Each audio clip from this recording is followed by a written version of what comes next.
Hi class, ang pag-uusapan natin today is the lesson 7. We have the fixed point iteration and Newton's method. Alright, so part pa rin ito ng P2. This is actually our last topic for this period before your second periodical exam. So yun, no? Si fixed point iteration and Newton's method is like the Gauss-Seidel, Jacobi, at saka ano pa isa, si bisection, which is primarily, ang purpose nito is to identify or to find the roots or to find the unknowns. No? Kaso, unlike sa mga naon nating mga topics like Gaussian elimination and everything, nung P1, so ginagamit natin yon to identify the value of the unknowns. Kasi di ba ginagamit natin si Gaussian, like Gaussian elimination, mga ganun class, ginagamit natin to determine the values of the unknowns in a system of linear equation. However, just like bisection, si fixed point iteration and Newton's method is ginagamit natin to identify the roots, no? Kasi sabi natin, for example, meron kang equation, no? Ano lang class, balikan na natin ng konti, no? Diba class, for example, meron kang equation, no? X squared plus 2 x plus 9 is equal to 0. So, it is a non-linear equation, not a linear equation. Kasi bakit? Kasi class, pag tinignan natin ito sa graph, ang graph na to ay parang makikita nyo curve na. Hindi na siya line. No? Okay? So, makikita nyo rin is meron na siyang degree. No? Ang highest degree niya ay 2. So, basically, non-linear equation na siya kapag ang kanyang degree ay tumaas na sa 1. So, basically, 2 pataas. So, meron pang ganun. Ang tawag nga natin dito ay, di ba tinatawag natin itong quadratic equations, meron tayong cubic equations, quartic, and so on, which is basically a non-linear equations, no? Okay, so ginagamit natin ginagamit natin si bisection as well as this fixed point iteration and Newton's method to identify the roots. Kasi sabi natin, kung ang degree natin ay 2, basically, kung ang degree natin ay 2, di ba usually, dalawa din ang value ng roots niyan. So, magkakaroon tayo ng x1 and x sub 2. So, ito ay parehas na value. Parehas na value na magsasatisfy sa equation. Na kahit ano yung value na yun na gamitin natin, still lang makukuha nating sagot is equivalent to 0. Ganun lang siya class. Ganun na natin siya din-treat.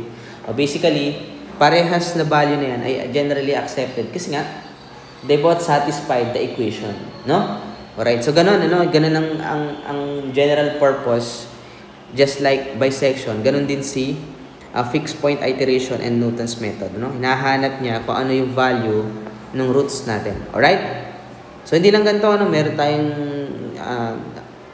third degree equation, fourth degree, which is habang tumataas yung kanyang degree, ganun din yung usually, ganun din yung kanyang number of roots. No? Pero sabi natin, as per the discriminant, diba, chine-check natin yung discriminant kung ilan ang possible roots kasi may mga equation na kahit dalawa yung, 2 ang kanyang degree. So, basically, dalawa dapat ang kanyang roots. Pero, as per we calculated, kumbaga initial calculation natin, malalaman natin na isa lang pala talaga yung root niya and yung isa hindi na existing. Basically, imaginary. O kaya, minsan 0. O kaya, minsan, both nung ating roots ay non-existing. So, basically, imaginary sila. Okay? So, kaya check natin yun using the discriminant. Okay? Today, allow me to introduce, we have the fixed point iteration and Newton's method. Okay? So, again, lesson objective. Siyempre, makapag-solve tayo ng problems. No? Ma-solve natin yung mga roots of a non-linear equation using the fixed points as well as the Newton's method. Alright? So, first, we have the fixed point iteration. Okay? So, siyempre, ginagamit pa rin ito for a non-linear equation with one variable. Okay? So, ano ba si fixed point iteration?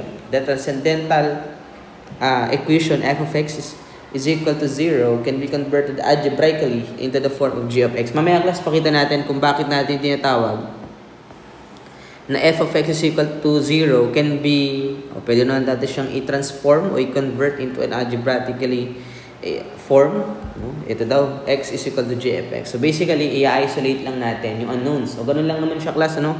Yung lang sinasabi dyan, class.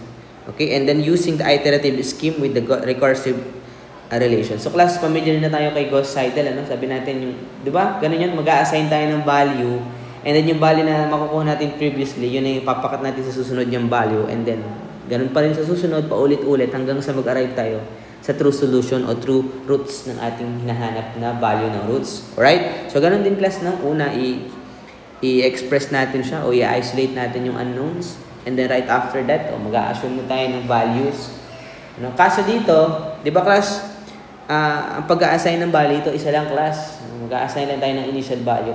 Unlike kay bisection method, di ba class, kay bisection method, nagkakaroon tayo ng interval. Parang for example, ang assumption mo, o initial assumption mo sa true value is for example 0 and 1, di ba ganun yung class? So ina-assume mo na pala yung isang root is possible is between o naglalay siya between 0 to 1. So doon mo siya ina-narrow down hanggang sa mag-arrive ka sa true solution niya, class. Alright? Dito ganun din class, no? Kaso yung hindi na tayo nagkakaroon ng interval na instead na 0 and 1 o nag-a-assign na lang tayo, na-assume na lang natin yung kanyang value. For example, nag-assume ka 1 yung kanyang root. Alright? Kaya, hindi nang crucial sa kanya. No? Mahirap kasi, imagine mo, sobrang dami ng number. Sobrang daming maging possible root.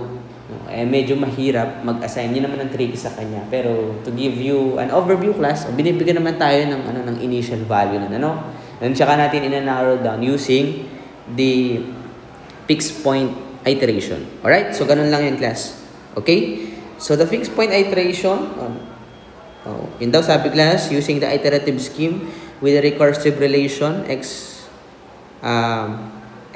sub I plus 1 is equal to g times the quantity x sub 1, sub I, no? And then yung I is 0, 1, 2, 3, 4. Ito class kung ilan na yung number of iteration mo, no? With some initial guess is called the fixed point iterative scheme. So, kaya nga siya tinawag class na fixed point kasi nga yun, nag-a-assign ka na ng initial value o initial guess as x0. So, kaya hindi tinatawag na fixed point iterative scheme. No? Kaya siya tinawag din na fixed point. No? So, may ganun siya, class. Okay, so ito na yung standard form. Class, huwag kayong mabibigla here. Hindi naman siya ganun. No? Medyo ginugulo lang tayo. No? Ibig sabihin lang na to, kung meron kang equation na express mo siya o i-isolate mo yung unknowns, and then yun na yung g of x mo actually, class, no? And then this 1, 2, 3 are the number of iterations. Kasi yung makukuha mo na value from your previous calculation, yun din yung value na gagamitin mo sa susunod na calculations. Then after that, kukunin mo yung value niya given na ganun yung ginamit mong values. And then ganun lang din, the process is still the same. The concept is still the same. So uulit-ulitin mo nga siya. Kaya nga siya tinawag na iterative, ano? Repetitive siya, class. Alright? Next, ito na class, no? General procedure na tayo.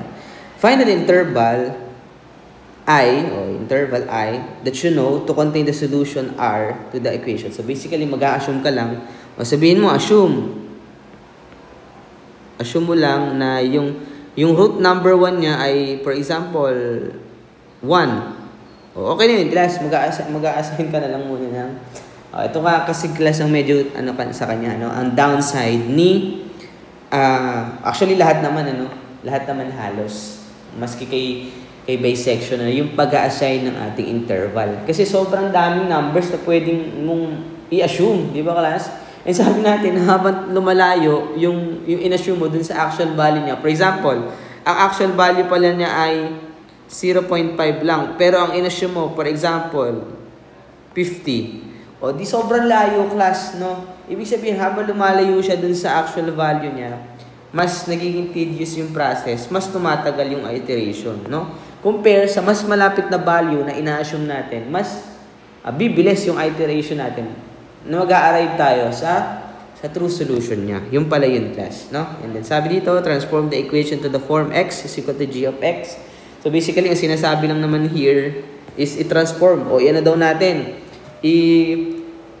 Kumbaga, i-isolate lang natin o express lang natin into the unknown yung equation natin. And then we have the g of x na. Alright? And then estimate the g prime x over the interval. So yun, class, napakita natin mamaya sa mga solutions natin. Okay?